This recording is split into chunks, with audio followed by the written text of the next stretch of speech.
Welcome back. If you just joined us, this is The Press. We're reaching you live from Kaftan's television studio here in the nation's capital, Abuja. Now we'll go straight to analyzing the stories that we read out to you earlier, and we've got our guest this morning, Kola, Alapinni, international human rights lawyer, will help us with the story. It's great to have you on the show again. Thank you. All right, so viewers, our phone lines are open. You can call in to make your contributions or ask your questions, but remember, turn down the volume of your TV set, and it is just 1 minute 60 seconds to each caller.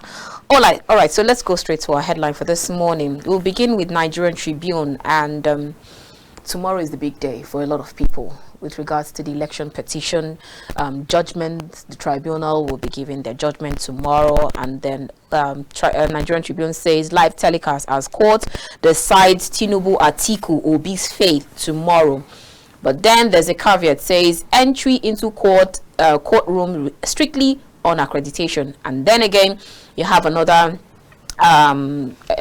warning coming from the DSS. It's on almost all of the papers, saying that that you should shun, uncover the plot for that, saying that some people are going to protest and that they're not going to accept all of that. But let's start by getting your opening remark in that regard. Which one do you want me to start with? With DSS warning people, no protest. And why would you do even protest though? And then secondly, live telecasts. I'll take the second one first. Okay, go ahead, please. I am not so pleased with the discovery that eventually the judgment will be read via live telecast. I think my lords respectfully got it wrong. They should have allowed cameras into the courtroom, knowing how bitterly divided the elections made us become. It was a very particularly divisive elections in Nigeria. So you ought to show transparency and openness, knowing that everybody is interested.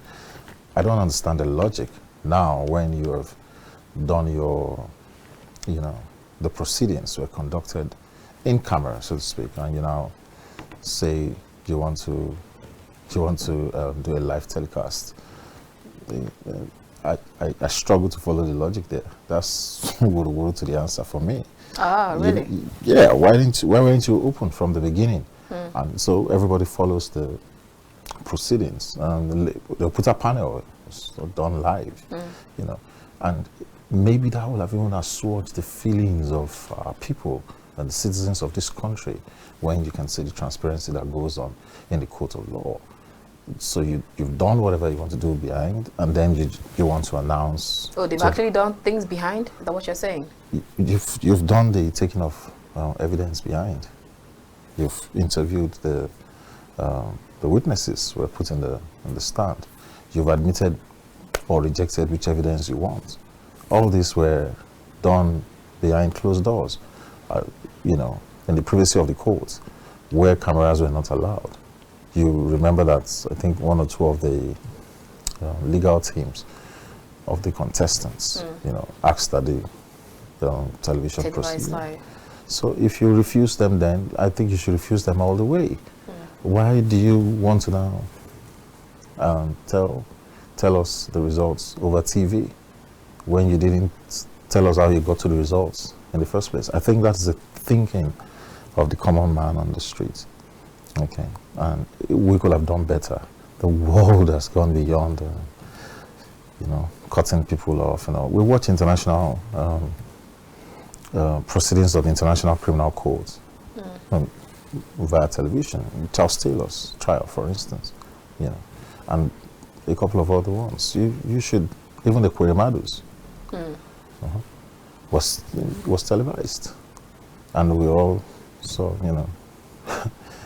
So in my thinking, I feel like maybe doesn't it mean that, okay, so we know that there's this agitation, there's the trepidation, so let's just assuage all of that by televising the they should have taken live. that into cognizance. Judges are human beings as well, even though, they tend to live a reclusive life,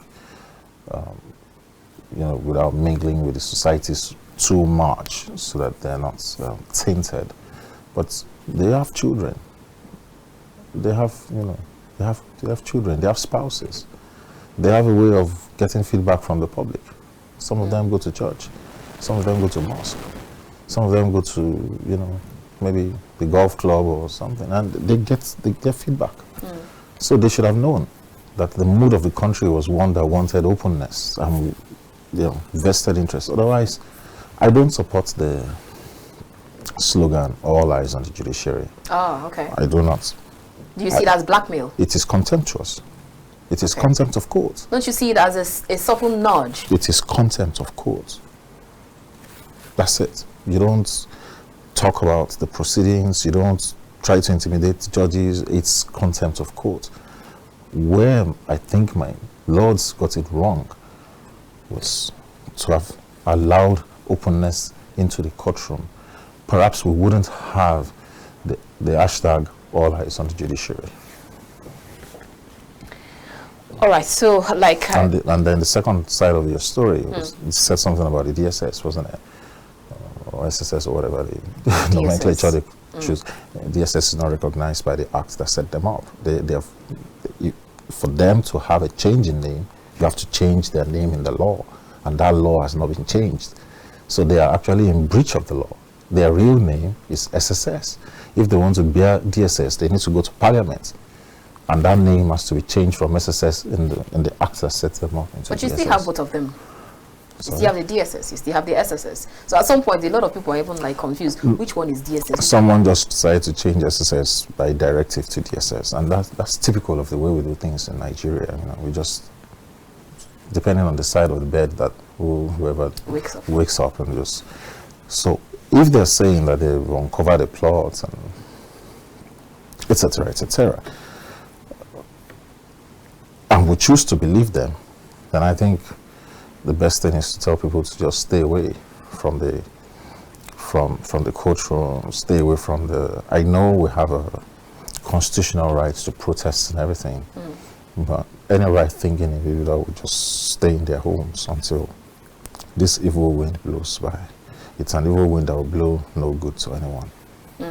So probably when you have 2 or 3 people together, they could pick them up and say, okay, I think there's a coup plot in here. No, I don't think so. I don't think so. I think they will be more focused on, you know, the demonstrations, and this is where, you know, it becomes problematic. The judgments of the election tribunal would be delivered, I think, tomorrow, and NLC, TUC are planning labor strikes or protests about the same time. So it gives a sense that, you know, this is not just a protest. This is a politicized protest. That's the impression it gives, and maybe that is why the secret police are saying they've uncovered the plot. You know, we need to learn to separate the issues, and I don't see any reason for anybody to go into the streets tomorrow, because this is just the first step of the election petition. Whoever is dissatisfied would definitely go to the Supreme Court. The Supreme Court is the final arbiter when it comes to presidential election. So do you think that the political parties, the politicians, the candidates, they actually briefed their supporters enough to understand the fact that if you, whatever judgment you get from the tribunal, you can still appeal and then you can still go to the Supreme Court? Politicians are never to be trusted. You can never trust a politician. Did one not say, I'm not interested in political posts, I will not become a minister? Did he not become one? And even the other one who was denied confirmation by the Senate also said he wasn't going to take any ministerial position, but he went there to go and attend the job interview. So you can never trust people. Don't trust them. Don't listen to what they say. Whatever comes out of the mouth of politicians is to their own interest. Tomorrow, if there is a protest, you will not find the politicians' children leading the protest. Their kids are schooling abroad, and they are working in, you know, juicy ministries and comfortable places. You will never find their children leading the protest, and that is why people should, you know, wake up to the reality. And so nobody should be used as a cannon fodder. What exactly is the reason why we have not woken up to that reality? It's been a long time coming. We've been saying this for a very long time. Stomach infrastructure. That's why the politicians keep people below the poverty line. stomach infrastructure. So when they need you, they just give you what you want. Why do you think palliatives are being kept in shelter houses instead of distributing it to the people? You saw it during COVID. One of our classmates in law school, who is an honorable in one of the State House of Assembly, was one of the culprits. He stashed them away in the warehouses and everything, and said he wanted to distribute it on his birthday. Property that does not belong to you in the first place. I mean, people. Next story. When Nigeria news has a way of, just messing up with you. I think you have a phone call coming in, don't you? Hello, good morning. Yes, we have a phone call. Good morning. Good morning. Good morning, sir. Tell us your name and where you're calling us from. Good morning. Good morning, sir. Nice morning. Tell us your name and where you're calling us from. Good morning. I'm calling from Benue Street. All right, go ahead. Hello? Please turn down the volume of your TV set first. Okay, so when you call, ensure that you turn down the volume of your TV set before you talk to us. Before we leave that election tribunal, let's get your last word. What is your faith? How far is it going to get? How do you mean? From the judges, from the tribunal. Well, they'll deliver their judgments, and that's all. We'll analyze it after that. Then I hear Justice Mary Odili saying that don't blackmail judges. And she also said, don't bring down the roof of our country. The rain is going to pour on everybody's head. Do you think she's talking to someone? She's talking to we, the people of Nigeria. She's the judge that I hold in very high esteem. She's talking to we, the people of Nigeria. Don't burn your roof. Don't remove your roof because you want to prove a point. The rain is going to fall on you. It's going to fall on everyone. Unfortunately, the people who you are removing the roof because of the politicians, half of their family don't stay here. They live abroad. They school abroad. When they're sick, they go to hospitals abroad. So any common man that wants to lay his life down for a politician doesn't know what he's doing to himself. Most of these people have permanent residences and dual citizenship. How many common men can get even the tourist visa to leave the country? When the trouble hits, it's the common man that the trouble hits first. How many times have you heard people demonstrating inside Maitama and Asokoro? When the protest starts tomorrow, there will be no protest inside Maitama. There will be no protest inside Asokoro. There will be no protest inside Guzape. There will be no protest inside Katampe extension. There will be no protest inside Old Ikoyi. There will be no protest inside Victoria Island. Those are the enclaves of the rich. The rich don't fight each other on the street. They fight in court. And they employ lawyers to fight for them. All right, let's leave that story and talk about labor, because you talked about the strike, and Nigerian Tribune claims banks, aviation, other unions to join strike. And then I recall someone asking me, what is bank's business with the strike? And then the writers to this story says TUC opts out of strike. NLC shuns parley with federal government. Federal government meets TUC and gives weeks deadline for wage award. Now it looks like there's an infighting between these two unions. Do you see that happening? It's obvious. NLC has gone one way, TUC has gone the other. I don't have a problem with, strike action or peaceful protest. What I have a problem, what are they demonstrating over? The fuel subsidy, which we all agreed that the fuel subsidy has to go because it's not transparent. So maybe we want some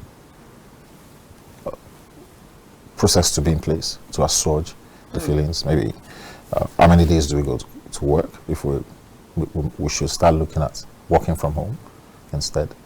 So if you do 5-day week, maybe you work 1 day from home or 2 days from home to reduce people getting on the road and all the public transport and everything.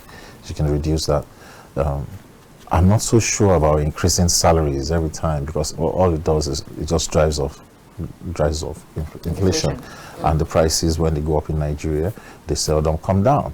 However, the timing of this protest coinciding with the delivery of the judgments makes it look as if people are the demonstration would be against the judgment which the court is giving.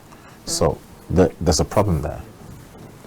So now that's why I asked. It begins to look political. So do you actually see an infighting between these two labor unions? Not infighting, divergence of opinion. That's why one says I'll go on strike and the other says I'm not. It's as simple as that. The strategy has been split. All right. Let's take this call. Hello, good morning. Good morning to you, Orji. Barrister Kola, good morning. You are on to SMD from Lagos. SMD from Lagos. Great to hear from you. Tell us which story interests you this morning. As usual, I really appreciate Captain for giving us this ample opportunity to say our mind. I also appreciate you guys for bringing the resource people to analyze issues, so to educate Nigerians and the entire world.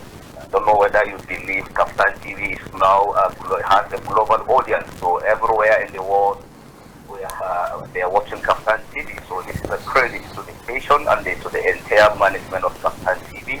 Thank you very much. Thank you so much, SMD from Lagos. Mr. Kola, let me appreciate you once again. Thank you very much for your wonderful analysis. You see, sometimes I used to ask myself, even though it's a tradition to each and every leader to assess his performance within 100 days of his time in office. That one is it's a tradition, even in the advanced world.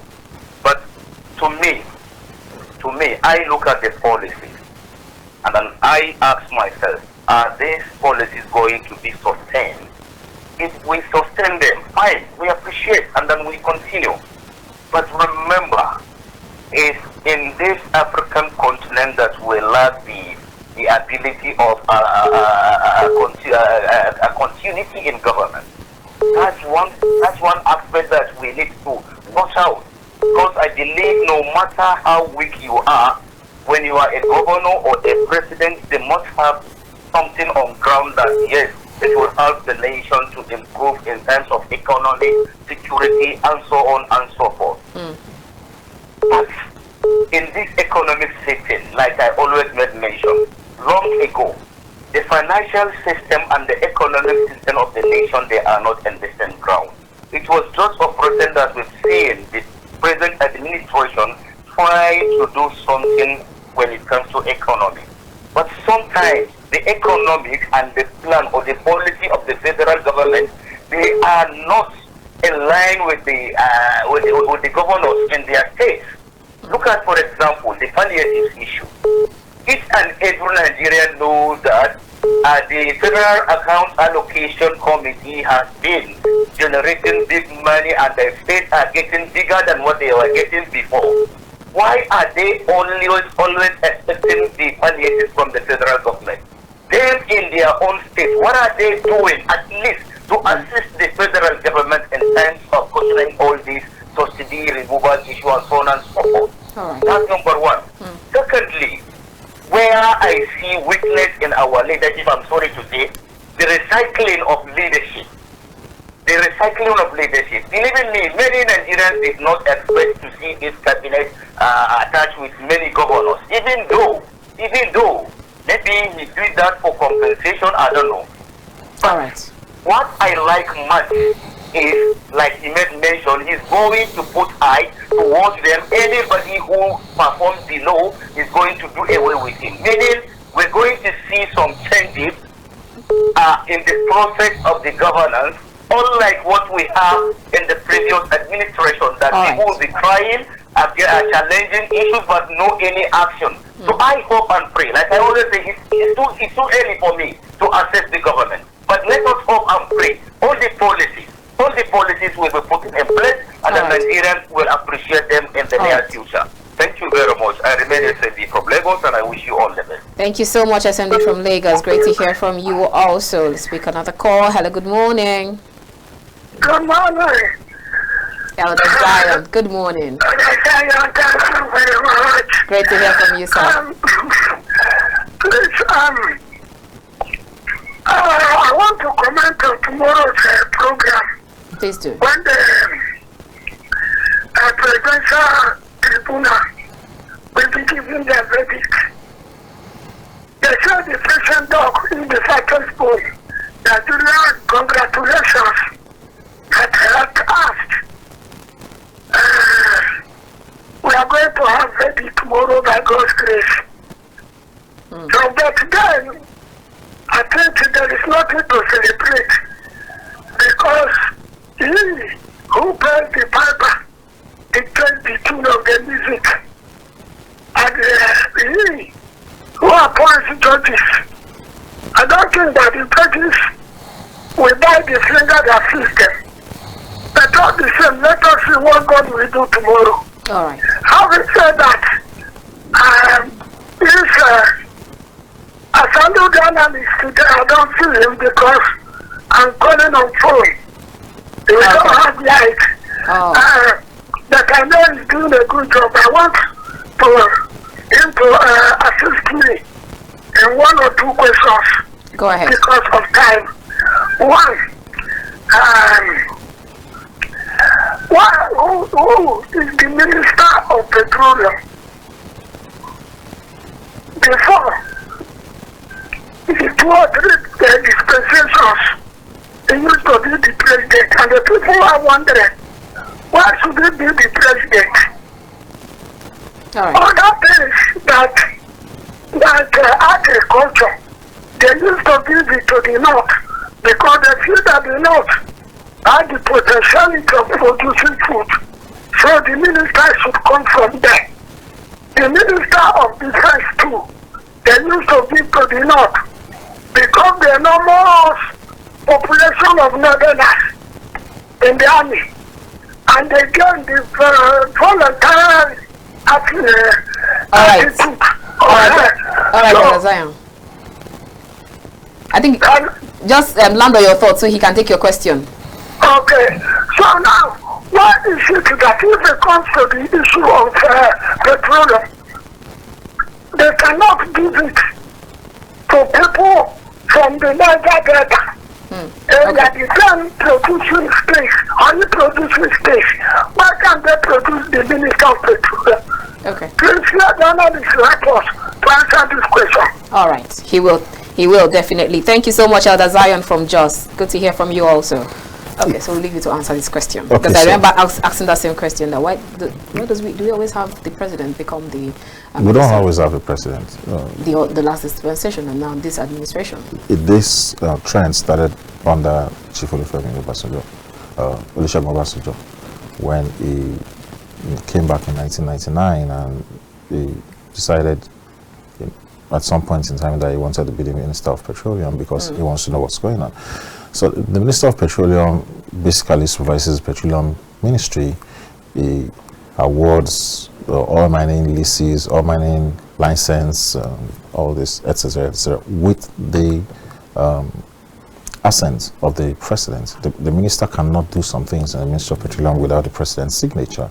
So this is the only industry, in quotes, the biggest forex earning ministry that we have in Nigeria. I think after oil, maybe even now, telecoms is even making more money than oil. So the president feels like, I want to put my eyes on the goose that lays the golden egg. I think that's the thoughts behind it.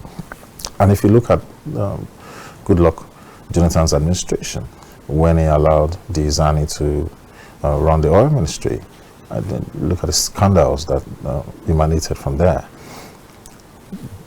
Be that as it may, I think the president's hands are full in running the country as it is. What we need is to find someone capable to run the oil industry. Should we now make whoever is running the oil industry to come from the Niger Delta? I don't think so. If you have someone who's competent from the Niger Delta, fine. We should stop this overriding of competence for tribalism or the area which you come from. Also, to correct a misconception, the Ministry of Defense or National Security Advisor, people think it should be a military person. Bunkum.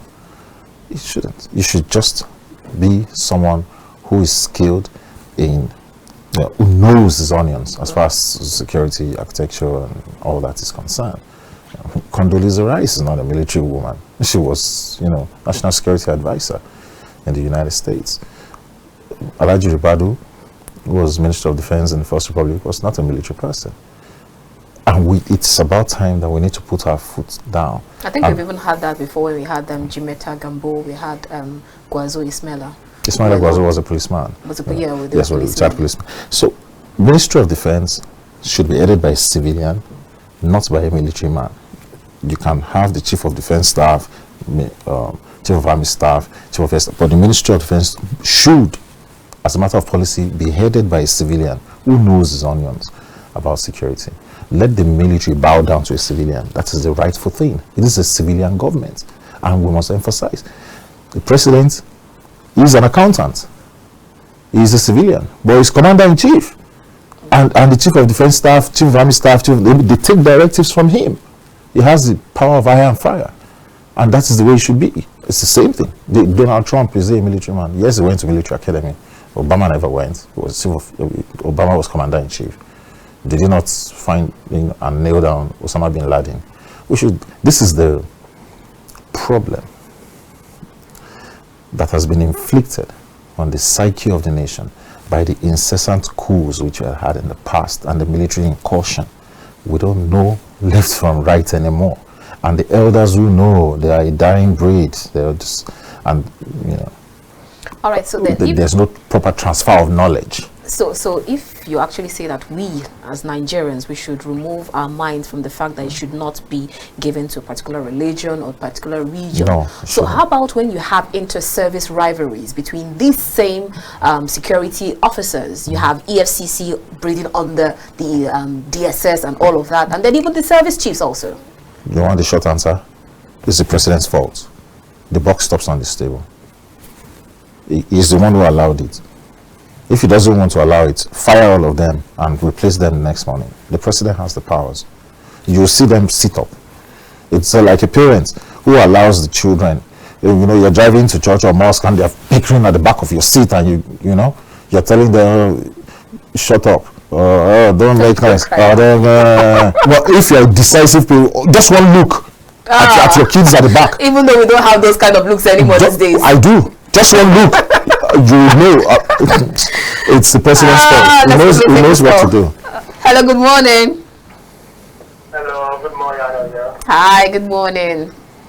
How is your day today? Very well, thank you. Aki from Lagos. Go ahead. Yeah, thank you. Yeah, well, the comment I want to make here is that about the labor. The timing of their strike, honestly speaking, let's be sincere, it is suspicious. And I want to make reference to the era of Muhammadu Buhari, when we had the Central Bank of Nigeria inflicted such kind of pain on us in terms of changing the currency or whatever I want to call it. At that moment, we didn't see labor, and that is the very moment labor was supposed to be so serious, because that was more devastating.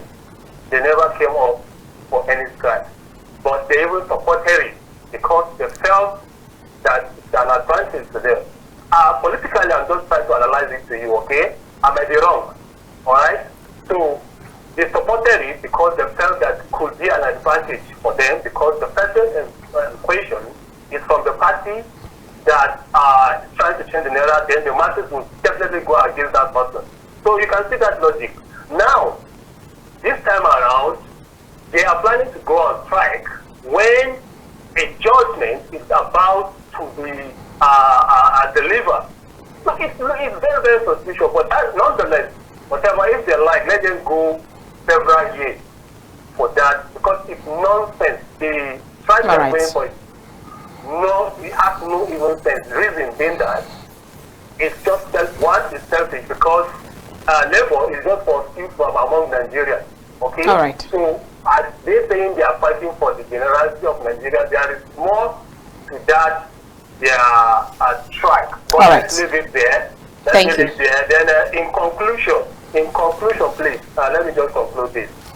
Whatever way the judgment swings, let's just be peaceful. That's one thing I just want to say. But another thing I want people to understand is that saying that the present president did not win the trust of people is a big lie. If we want to look at it that way, it shows that any of the others, if that person is appointed, that person too did not win the people's trust. All right, thank you so much, Akim. More accepted in the sense that he has more votes. Thank you so much, Akim from Lagos. We have to let you go. Let's see what happens tomorrow. God bless. God bless you too. Annabel, So sorry. Let me just quickly 1 minute to every caller. What is saying. For the first time in a very long time in Nigeria that I can think of, we have a presidential candidate, a president now, who has emerged as president, but is hugely unpopular. Do you know why?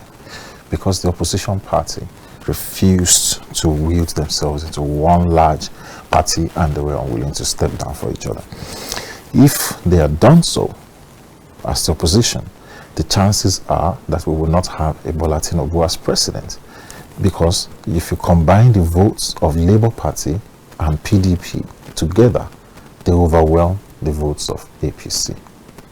So, but no one wants to step down for the other. They didn't, and that is why we got this quagmire and a bitterly divided country.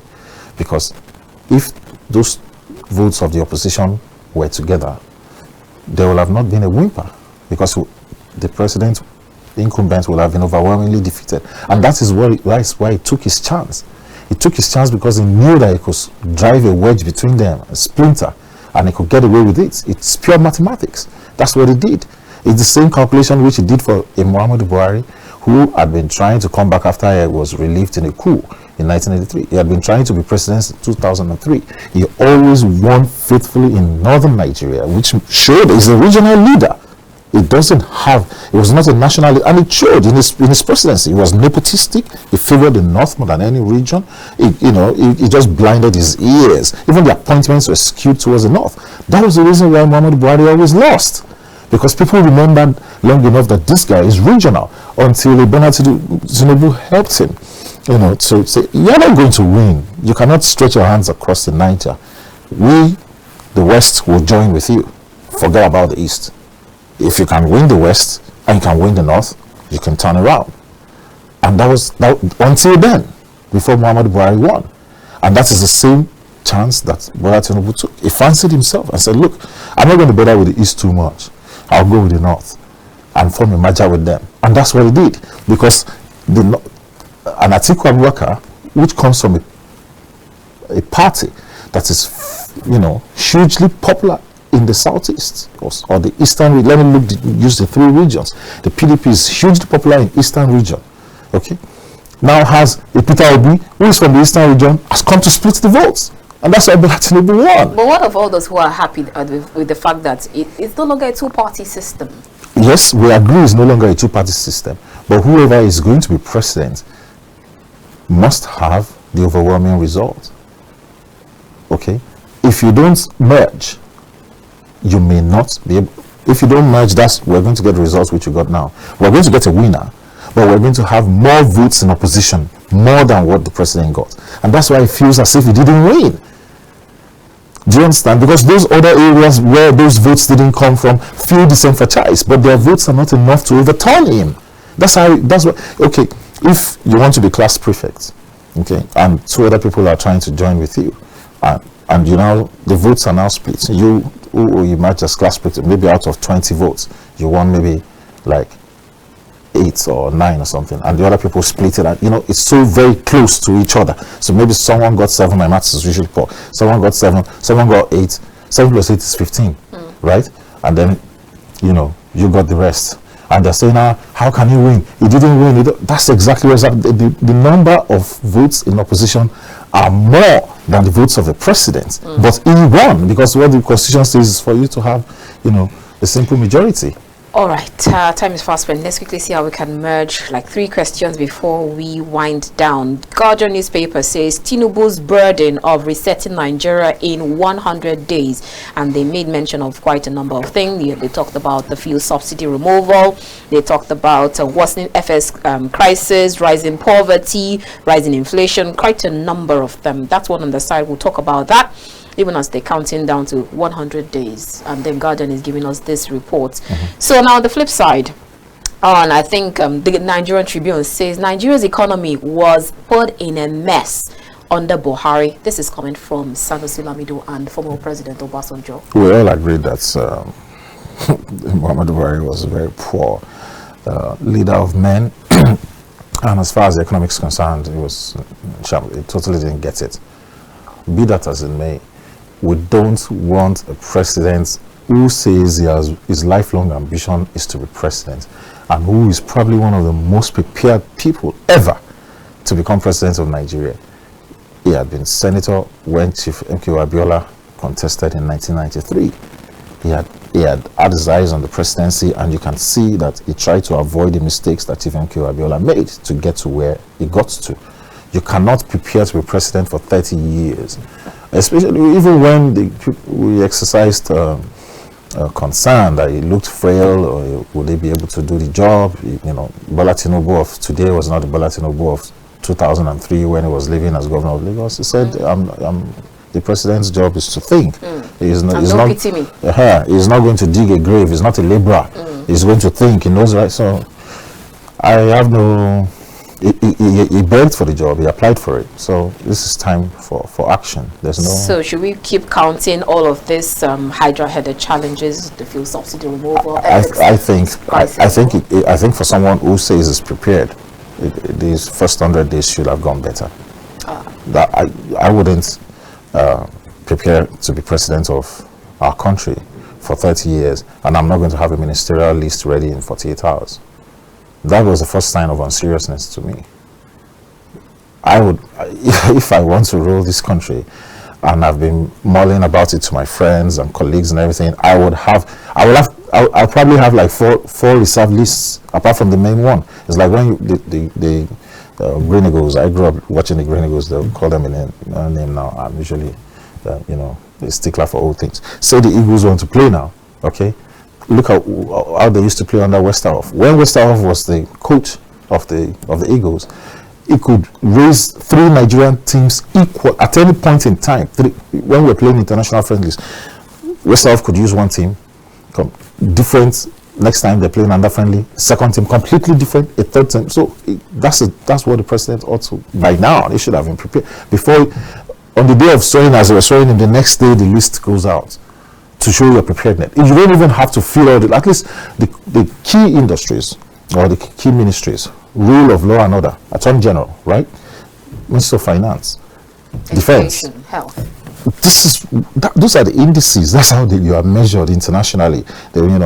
Goldman Sachs, them, these, that, all, that's what they're looking at. That's what dictates the market. That's why the market either spikes or goes down. When you take a whole 59 days, on the 68th day you now take, it shows that you're unprepared. It shows that you're lackadaisical. There's no, if the National Assembly had not put a law in place compelling the president to send a list 60 days into it, he would have done the same thing as Buhari did. His producers and wait 6 months. The markets don't like that.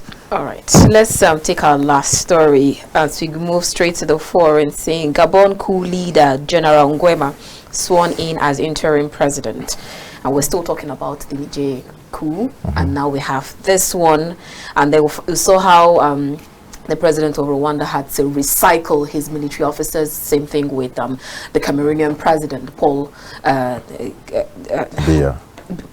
Then you're just wondering, what exactly is happening? Is this fear? Because I remember when we had the conversation, you said, I will quote you, you said the man in Aso Rock might be scared that same thing that is happening in Niger or the countries might happen to him. The man in Aso Rock is human after all.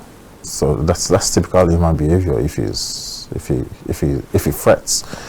The situation that happened in Gabon is very unfortunate. It's very unfortunate because Gabon is one of the largest producers of oil on the African continent. I think the 5th largest. And that oil wealth is not translated to the people. It's the same. Cocoa. It's the same thing happening in Equatorial Guinea. It's the same thing happening in Nigeria. The problem, the complication in Gabon is that this family, father first and then son, held the country to ransom for about 59 years, almost 6 decades. So it was easy for the people to want a different kind of change. So they feel that the stranglehold of this family can be broken and has now been broken by the military. However, Annabel, they will soon wake up and smell the coffee in Brazil. The military regime never changes. I remember in 1983, 31st of December 1983, when General Sani Abacha announced the coup that brought in General Buhari, we kids then, I was about to go into secondary school, we jumped up and shouting and clapping because we had been hearing about the profligacy of the Sheikh Shagari government and everything.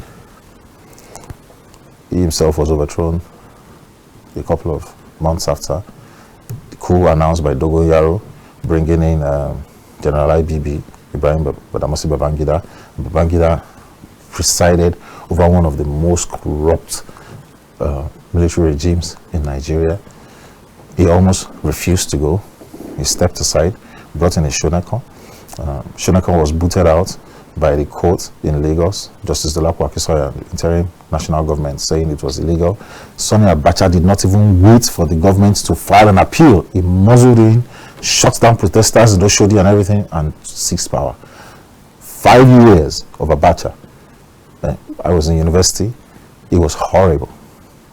There was a clampdown on labor, on the professors in school, on everyone. It was a military regime is a military regime. They are not trained to rule. They are not trained at all to rule. They don't understand. It's a one-man show. And it destroys the country. It even destroys the military itself. I served in the army.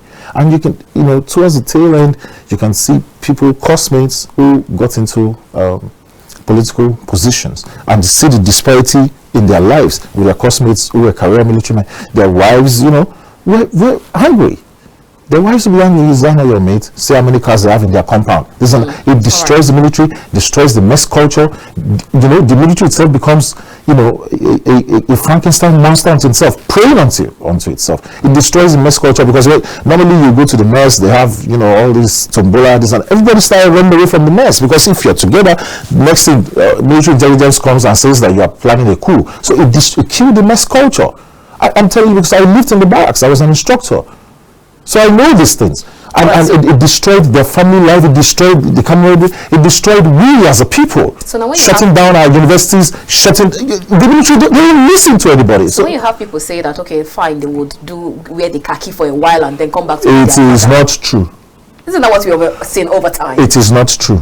It never ends well. And why should a military man, if you want to wear the khaki, go and drop the khaki first and come and join. Don't use Sururu to the answer, wear the khaki, and then you refuse to go. They never go. And then they start preying upon themselves. It's the law of the jungle.